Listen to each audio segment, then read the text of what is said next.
offerta dei vini dell'azienda Roberto e Fausto Fattore, siamo in compagnia di Fausto.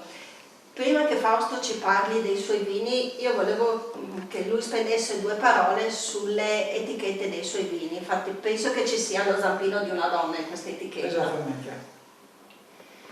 L'etichetta ha origine, cioè diciamo che questa etichetta ha messo il naso sul mondo commerciale per la prima volta nel 2006, quando c'è stato il passaggio d'azienda tra il papà e i figli. A quel punto lì avevamo la necessità di creare un'etichetta nuova, logicamente, perché quella di prima era tra virgolette vecchia e comunque era da modificare. A quel punto lì mia moglie, che gli faccio anche pubblicità, quindi Casari Sonia, che fa l'artista principalmente, ha creato per noi questa etichetta cercando di unire il bello, l'artistico, dando, diciamo, un tocco di unicità all'azienda Fattore.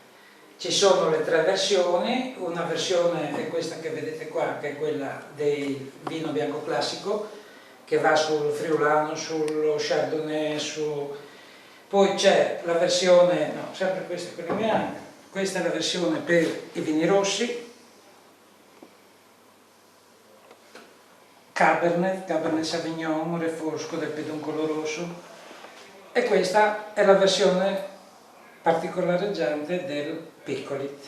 Questa va solo sul Piccolit con i colori classici, diciamo, che richiamano un po' anche i colori del vino, quindi dei vini appassiti di questo giallo oro. Passiamo adesso al contenuto di queste belle bottiglie. Come abbiamo più o meno già capito, produciamo questi vini secchi, quindi Tokai, Chardonnay. Ci sarà la ribolla gialla ferma nel prossimo anno, presumibilmente. A Natale dovremo avere a disposizione la ribolla gialla spumante. Come vini dolci abbiamo questi due che abbiamo indicato prima, quindi il Verduzzo friulano e il Piccolit, che chiaramente è un vino passito, dolce, dalle caratteristiche che più o meno ormai conoscono tutti.